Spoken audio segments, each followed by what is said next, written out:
اور لڑائی کر کے گالی گلوچ کر کے سوتے ہیں، ان کے بچے بھی ایسا ہی کرتے ہیں. اور جو ماں باپ رات کو دعا کر کے خدا کے کلام کو پڑھ کے خدا کے ساتھ وقت گزار کے سوتے ہیں، ان کے بچے بھی ایسے کرتے. تو گھر کا ماحول بہت زیادہ کنسیڈر کرتا ہے اس بات کے لیے کہ آپ کی تربیت پہ اس کا بہت زیادہ اثر ہے. تو اس لیے اس پر بڑا دھیان دینے کی ضرورت ہے. اگر ہم اپنی تربیت پر غور کریں گے، اپنے بچوں کی تربیت پر غور کریں گے، تو ماحول پر غور کریں گے، تو میرے خیال میں ہم اپنے بچوں کا بہتر فیوچر لے جا رہے ہیں. اور بیج جس کی آپ بات کر رہے ہیں، جو ہم نے پس پردہ بھی بات کی، کہ کلام میں لکھا ہے کہ یہ کچھ بیج ہے جو راہ کے کنارے گرا، کچھ جھاڑیوں میں گر گیا. بالکل ایسا ہی ہے. تو ہماری زندگی بھی کچھ ایسے ہی ہیں. یہ 4 قسم کے جو بیج ہیں، ان میں سے ہم نے اپنی زندگی کو خود ہی دیکھنا ہے کلام کے آئینے میں کہ میں کون سا بیج ہوں. امثال 12 باب پہلی آیت، اس کے آخری جو لفظ ہیں وہ بہت یوں سمجھیں کہ بڑے سخت ہیں. کہتا ہے جو تربیت کو دوست رکھتا ہے وہ علم کو دوست رکھتا ہے، لیکن جو تنبیہ سے نفرت رکھتا ہے وہ حیوان ہے. اب یہاں لفظ حیوان، انسان اور حیوان دونوں میں زمین آسمان کا فرق ہے.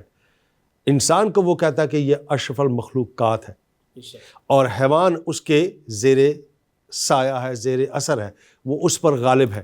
اب یہاں پر ہم دیکھتے ہیں کہ خدا کے کلام سے دوری وہ ہمیں ابلیس کی طرف دھکیلتی ہے. کیا دیکھتے ہیں کہ اگر اب اس بات کو یہاں دیکھیں کہ اگر آزمائش مسیح یسوع کی جا سکتی ہے تو میں اور آپ کتنے آزمائے جا سکتے ہیں تربیت کے حوالے سے.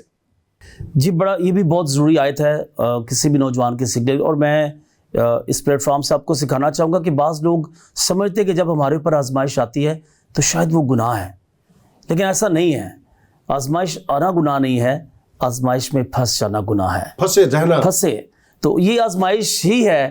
اگر ہم اس پہ پھنس جاتے ہیں تو ہم حیوان کی صورت اختیار کر لیتے ہیں، اور اگر نہیں تو ہم جو تربیت کو جو دوست رکھتے ہیں وہ ہمیشہ ان کی زندگی اپ رہتی ہے، وہ برکت پاتے ہیں، ترقی پاتے ہیں. لیکن جو آزمائش میں پھنس جاتے ہیں، گناہ میں پھنس جاتے ہیں، گناہ کی دلدل میں چلے جاتے ہیں، ان کی زندگی حیوان سے کم نہیں ہے. تو اس لیے ہماری تربیت جو ہے وہ خدا کے کلام کے مطابق ہونی چاہیے. اور جو امثال کی کتاب ہے اس کے پہلے 4 چیپٹرز تو تربیت کے اوپر ہی ہیں، ٹوٹلی حکمت کے اوپر ہے کہ ہم اپنے بچوں کی تربیت کرنی ہے. وہ بوڑھا ہو کے بھی نہیں مڑے گا، اس کی تعلیم کو فراموش نہیں کرنا، ہم نے آگے بڑھنا ہے، ترقی کرنی ہے، برکت پانی ہے. تو وہ تربیت کے اوپر ہے، اور وہ تربیت والدین پہلا سٹیپ ہے، اس کے بعد آپ کے جو چرچ ہے وہ سیکنڈ ہے، اور یہ دونوں مل کر کسی بھی نوجوان کی ترقی میں اہم کردار ادا کر سکتے ہیں. آج ہم دیکھتے ہیں کہ بہت سے نوجوان ہمارے بڑی بڑی اچھی پوسٹ کے بھی ہیں اور اچھے کام بھی کر رہے ہیں، سب کچھ ہو رہا ہے. یقیناً اگر ہم اس کو کنکلوڈ کریں تو یہ تربیت کا ہی حصہ ہے. لیکن وہ جو خدا سے دور ہے، اب آج یہ بھی دیکھتے ہیں کہ لوگ سڑکوں پر بیٹھے ہوئے ہیں، نشے کی لت میں پڑے ہوئے ہیں. کیا کرنے کی ضرورت ہے خادمین کو، چرچز کو، کہ وہ ایسے لوگوں کو خدا کی طرف لے کر آئیں؟ میرے خیال میں سب سے پہلے تو ایسے نوجوان جو دور ہیں ان سے تھوڑا سا رفاقت رکھنے کی ضرورت ہے، ان کے ساتھ بیٹھنے کی ضرورت ہے، ان کی کونسلنگ کی ضرورت ہے، اصلاح کاری کی ضرورت ہے. کیونکہ ایسے اگر آپ کسی کو چھوڑ دیتے ہیں تو پھر آپ ان کو واپس نہیں لا سکتے. تو ان کو واپس لانے کے لیے ضروری ہے کہ آپ ان کے ساتھ بیٹھیں اور کلام میں سے ان کو حوالہ جات دے کر ان کو واپس لانے کی کوشش کریں، ان کو خدا کی رفاقت میں لے کے آئیں، اپنی رفاقت کے ساتھ ان کو خدا کی حضوری میں لائیں اور چرچز میں لانے کی کوشش کریں. ایسے نوجوان پھر خدا سے بھی دور ہو جاتے ہیں. اور ہم دیکھتے ہیں کہ ایک پڑھی لکھی پود بھی وہ زندگی میں اتنی مصروف ہے کہ سیم ٹائم وہ بھی خدا کے گھر کو ٹائم نہیں دے پاتے. ان کو بھی ان کے ساتھ بھی رفاقت رکھنے کی ضرورت ہے. بے شک وہ ترقی تو کر رہے ہیں، دنیاوی طور پہ وہ بہت اوپر چلے گئے ہیں، لیکن میں یہ نہیں کہتا کہ کئی جو پڑھے لکھے بچے ہیں ان کی روحانی ترقی کمزور ہے، وہ اس میں بھی بڑھ رہے ہیں. لیکن زیادہ تر نوجوانوں کو میں دیکھتا ہوں اپنی مصروفیت میں اتنے زیادہ آگے نکل چکے ہیں کہ ان کو سنڈے کی فکر بھی نہیں ہوتی. وہ کہتے ہیں سنڈے کو اوور ٹائم لگ رہا ہے جی، ڈبل پیسے مل رہے ہیں تو کیوں نہ کیا جائے. تو رفاقت رکھنی چاہیے، چاہے وہ نشے میں ہے، چاہے وہ برائی میں ہے، چاہے وہ پڑھا لکھا شخص ہے اور وہ اچھی زندگی بھی گزار رہا ہے. تو دونوں صورتوں میں دونوں کے ساتھ خدا کے خادم کو بیٹھنے کی ضرورت ہے. آج کل تو ایک چرچ میں 3 4 خادم ہیں. کسی ایک خادم کی ڈیوٹی لگائیں کہ بھئی آپ نے اس کام پہ کرنا ہے. میں خادم بننے سے پہلے میں ایک ہاسپٹل میں کام کرتا تھا، کاریتاس پاکستان، بہت بڑا نام ہے، اور یہ منشیات کا ہاسپٹل تھا. اور مجھے اس میں ایک چیز بہت پسند تھی، وہ تھا فالو اپ. جب ایک مریض ٹھیک ہو کے جاتا تھا تو میں ہر روز ڈیوٹی میں دیکھتا تھا کہ چند لوگوں کو فالو اپ کے لیے ان کی ڈیوٹی لگائی جاتی تھی. ان کو موٹر سائیکل دیا جاتا تھا تاکہ جہاں جہاں وہ پیشنٹ اس وقت موجود ہے ان کو فالو اپ کیا جائے کہ آیا وہ دوبارہ تو وہ برائی میں نہیں چلے گئے, دوبارہ تو نشے کی لعنت میں نہیں چلے گئے. تو میں سمجھتا ہوں کہ اگر ہمارے چرچز میں بھی 2-2 3-3 خادم ہیں تو ہم ایک خادم کی ڈیوٹی لگائیں کہ وہ ان نوجوانوں کو فالو اپ کریں جو برائی میں ہیں, اور جو اگر اچھی زندگی بھی گزار رہے ہیں تو وہ چرچ نہیں آتے, تو ان پہ ہمیں فوکس کرنے کی بہت زیادہ ضرورت ہے. اگر آپ فالو اپ کرتے ہیں تو نتائج ہمیں اچھے پازیٹیو رزلٹ آپ کو ملیں گے. وہ مل سکتے ہیں. جی مل سکتے ہیں سر. چرچ کے اندر آخری سوال ہے اور ہم پھر اس کی اینڈ کی طرف جائیں گے. چرچ میں میسج جو ہے وہ نوجوان نسل کے لیے دینا بہت ضروری ہے, اس کی ضرورت کو آپ کیسے دیکھتے ہیں؟ سر بہت زیادہ ضروری ہے, اور میرے خیال میں ایک اتوار ضرور میں سمجھتا ہوں کہ نوجوانوں کے لیے مقرر کر دینا چاہیے. ہمارے چرچ میں ایسا ہے کہ ہم ایک سنڈے ہم نے سنڈے اسکول کے لیے رکھا ہے, بچوں کو موقع دیتے ہیں, وہ آ کے پریزنٹیشن دیتے ہیں, جو کچھ وہ ایک مہینے میں سیکھتے ہیں ایک سنڈے ان کو دیا جاتا ہے, اور ایک سنڈے نوجوانوں کے لیے ہم نے مقرر کیا ہے, اور ایک سنڈے ہم نے ایونجلزم سنڈے رکھا ہے تاکہ آپ تھوڑا سا آزادی کے ساتھ خدا کی خدمت کر سکیں, ورشپ کر سکیں, خدا کلام کو سن سکیں. اور نوجوانوں کو موقع دیا جاتا ہے کہ اس میں وہ کوئی تلاوت بھی کر سکتا ہے, اگر کوئی شیئرنگ کر سکتا ہے تو اس کو موقع دیں, کیونکہ جب آپ اسے موقع دیں گے تو اس کا کانفیڈنس بحال ہوگا, اعتماد بحال ہوگا, اور وہ کل کو ایک اچھا خادم کی صورت میں بھی آپ کے پاس آتا ہے. اور یہ چرچ کے لیے بلیسنگ ہے کہ آپ کے چرچ کے اندر سے کوئی بچہ نکلے اور وہ خدا کی خدمت کے لیے آگے بڑھے. جو ورشپ کر سکتے ہیں انہیں ورشپ کا موقع دیں, جو کلام پڑھ سکتے ہیں انہیں کلام کا موقع دیں. تو اس طرح سے یہ بہت زیادہ ضروری ہے کہ آپ اپنے چرچز میں اس بات کو لاگو کریں کہ ایک سنڈے جو ہے نوجوانوں کو دیا جائے. اگر یہ سب کرتے ہیں تو ہمارا مستقبل روشن ہے, بہت زیادہ خوبصورت ہو سکتا ہے سر. تھینک یو بھائی صاحب, تھینک یو ویری مچ. خدا آپ کو برکت دے. ناظرین, آج کے اس پروگرام کو آپ نے دیکھا بھی اور آپ نے سنا بھی. راستے دو ہی ہیں. اگر ہم کلام مقدس کا مطالعہ کریں تو خدا تعالیٰ نے جب اس زمین کو بنایا, اس دنیا کو تخلیق کیا, تو اس نے ہر ایک کو دو میں تخلیق کیا, ایک کبھی بھی نہیں. اگر ہم دیکھیں صبح ہے تو رات بھی ہے, اگر ہم دن دیکھیں تو پھر ہم رات کو دیکھتے ہیں, ہم روشنی کو دیکھتے ہیں, ہم اندھیرے کو دیکھتے ہیں, ہم زمین کو دیکھتے ہیں, آسمان کو دیکھتے ہیں, فضا کو دیکھتے ہیں, بدی اور نیکی کو دیکھتے ہیں, اچھے اور برے کو دیکھتے ہیں. راستے ہمارے پاس موجود ہیں, اور خدا کا کلام بھی ہمیں یہی سکھاتا ہے. اگر ہم خدا کے خوف میں ہیں تو پھر ہم اس کے ساتھ ہیں, اور اگر ہم اس کی تربیت کو سن نہیں رہے, اور اگر ہم اس کی تربیت کو سن کر کان نہیں لگا رہے, عمل نہیں کر رہے, تو پھر ہمارا راستہ دوسرا ہے, پھر ہم اس اجر میں نہیں ہیں. اور مسیح یسوع کی زمینی زندگی, اس کا یہاں آنا, اس کا پرپس یہ ہے کہ وہ گناہ گاروں کو نجات دینے کے لیے, وہ ان کو جو بھٹکے ہیں, وہ ان کو جو اس راہ سے بھٹک چکے ہیں, انہیں وہ ابدی زندگی کی طرف لے کر آئے. اور اگر اس کے لہو کو ہم پہچان لیں, اس کے لہو کی قیمت کو ہم جان لیں, تو پھر ابدی زندگی میری اور آپ کی ہے. آج کا نوجوان, بلکہ میں یوں کہوں گا کہ کسی بھی قوم, معاشرے کی ترقی میں اگر کوئی پہلے ہے تو وہ نوجوان ہی ہے. آنے والے مستقبل میں وہ ہی اس کی بھاگ دوڑ کو سنبھالیں گے. اور اگر وہ خدا کے کلام سے لیس ہے, حکمت سے لیس ہے, علم سے لیس ہے, خدا کے ساتھ پوست ہے, تو مستقبل یقیناً روشن ہے. فیصلہ آپ پر ہے کہ آپ کون سا راستہ چنتے ہیں. اسی کے ساتھ آپ سے اجازت چاہوں گا. آپ سے پھر ملاقات کریں گے نئے پروگرام میں, نئے مہمان کے ساتھ اور نئے موضوع پر. تب تک اپنا خیال رکھیں, اور جو توڑے خداوند نے آپ کو دیے ہیں وہ خداوند کے جلال کے لیے استعمال کریں. اور چلتے چلتے ہمیشہ آپ سے ایک بات کہا کرتا ہوں, ہم نے شروع بھی وہیں سے کیا تھا, اس کا اختتام بھی یہاں کروں گا, کہ اپنے ماں باپ کا خیال رکھیں, ان کو وقت دیں, ٹائم سپینڈ کریں, ان کی سنیں. ان سے بڑھ کر اور کوئی نہیں ہے. اور خاص طور پر اپنی ماں کا خیال رکھیں. خداوند آپ سب کو برکت دے. آمین.